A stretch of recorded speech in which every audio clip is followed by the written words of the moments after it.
విక్కీ, చోటుల ద్వారా ఇంద్ర, అరవింద్ మైత్రులకు సంబంధించి ఒక నిజాన్ని తెలుసుకుంటాడు. ఇంద్ర తెలుసుకున్న ఆ రహస్యం ఏమిటో ఈ వీడియోలో చూద్దాం. సప్తపది సీరియల్ జూన్ 16వ ఎపిసోడ్లో ఏం జరిగిందంటే, గుడికి వెళ్ళి వచ్చిన విక్కీ, అంజలిల దగ్గరికి ఇంద్ర వెళ్తాడు. నీకు ఏ విషయంలోనూ సరిపోని ఈ విక్కీని ఇంకా ఎందుకు భరిస్తున్నావన్నట్లుగా అంజలితో మాట్లాడతాడు.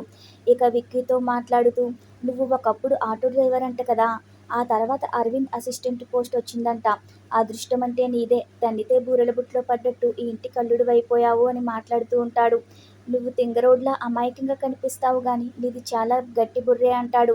ఇక అంజలికి కోపం వచ్చేస్తుంది. ఇంకా ఆపుతారా అని గట్టిగా అరుస్తుంది.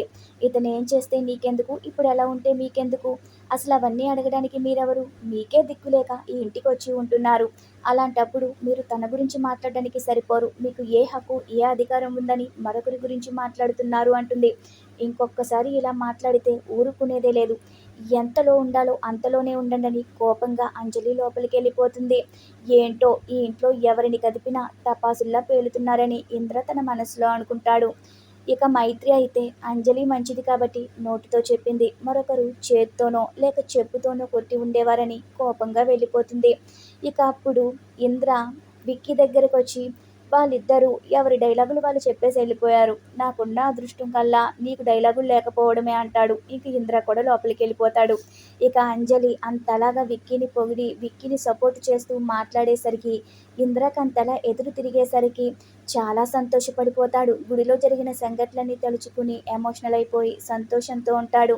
మరోవైపు అరవింద్ దగ్గరికి మైత్రి వస్తుంది. ఏం చేస్తున్నావని అడిగితే అరవింద్ తన మనసులో, నువ్వు నా చెల్లెళ్ళ గురించి చెప్పే వరకు నీతో ఇలా నటిస్తున్నానన్న విషయం నేను నీకు చెప్పకూడదు.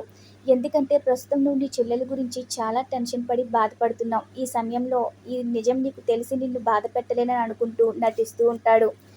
కొత్తగా వచ్చిన ఈవెంట్కి బడ్జెట్ వేస్తున్నానంటాడు. అవన్నీ ఇప్పుడెందుకు, నీకు మంచి విషయం చెప్తానంటుంది. ఉదయం నుంచి నువ్వు ఇంట్లో లేవు, నువ్వు ఎప్పుడు వస్తావో, నీకు ఎప్పుడు ఈ గుడ్ న్యూస్ చెప్దామో అని ఎంతలా వెయిట్ చేస్తున్నానో తెలుసా అంటుంది. అంత ఎగ్జైటింగ్ న్యూస్ ఏంటో తొందరగా చెప్పు అంటాడు. విక్కీ గురించి ఇంద్ర చీప్గా మాట్లాడేసరికి అంజలి విక్కీని సపోర్ట్ చేస్తూ ఎంత పాజిటివ్గా మాట్లాడిందో అంటుంది మైత్రి. భార్యాభర్తలు కలిసి ఉన్నప్పుడే ఒకరికొకరు అర్థం చేసుకోగలుగుతారు, ఒకరి గురించి ఒకరు తెలుసుకోగలుగుతారు, ప్రేమించగలుగుతారు.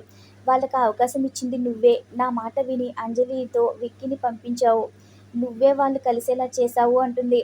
తను విక్కీని అర్థం చేసుకుంది కాబట్టి విక్కీకి సపోర్ట్గా మాట్లాడింది. ఈ మార్పుకి కారణం నువ్వే, నా మాట విన్నందుకు థ్యాంక్స్ అని మైత్రి అంటే, విక్కీ ఎలాంటి వాడో నాకు తెలుసు కాబట్టి అలా చెప్పానని అరవింద్ అంటాడు.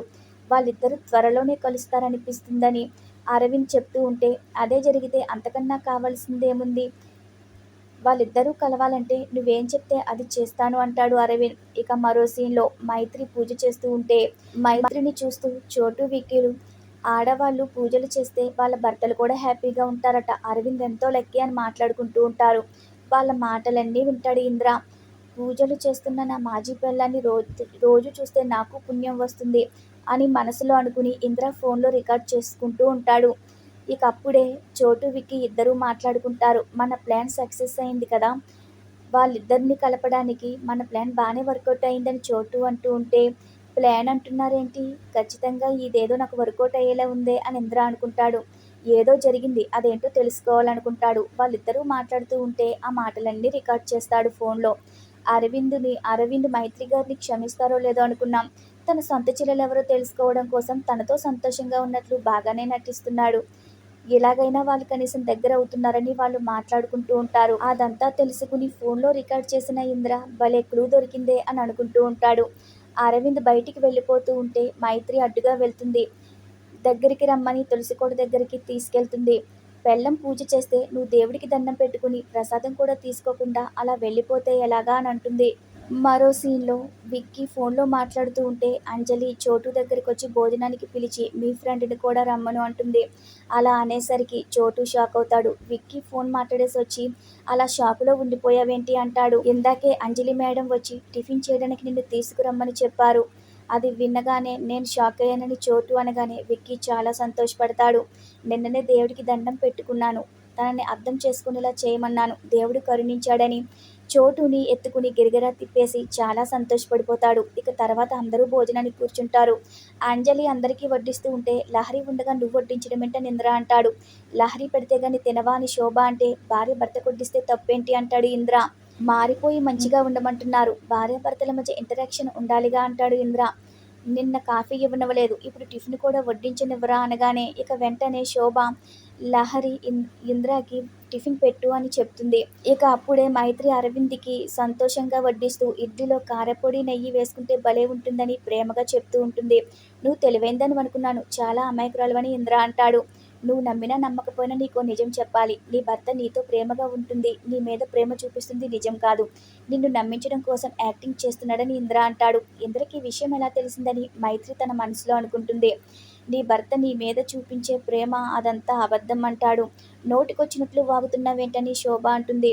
మీలాంటి వాడు తప్ప ఎవరైనా సరే భార్యతో ప్రేమగానే ఉంటారు, ప్రేమ నటించడం ఏంటి అని శోభ సీరియస్ అవుతుంది. నా మీద సీరియస్ అవ్వడం కాదు, ఎందుకు నటిస్తున్నాడో అరవింద్ని అడిగితే బాగుంటుంది. మీ ముగ్గురు కూతుళ్లలో ఒకరు అరవింద్ సొంత చెల్లి కదా, తనెవరో తెలుసుకోవడం కోసం ప్రేమగా నటిస్తున్నాడు. అలాగైనా మైత్రి చెప్తుందని అలా చేస్తున్నాడు. నేను చెప్పింది నిజమో కాదో విక్కీ చోటులను అడగండని ఇంద్ర అంటాడు. ఈ రోజుతో ఈ ఎపిసోడ్ పూర్తవుతుంది. రేపటి ఎపిసోడ్లో శోభ అరవింద్ సొంత చెల్లెలు ఎవరో చెప్పేస్తుందా? రేపటి ఎపిసోడ్ కోసం మన ఛానల్ని సబ్స్క్రైబ్ చేసుకోండి. Thanks for watching our video.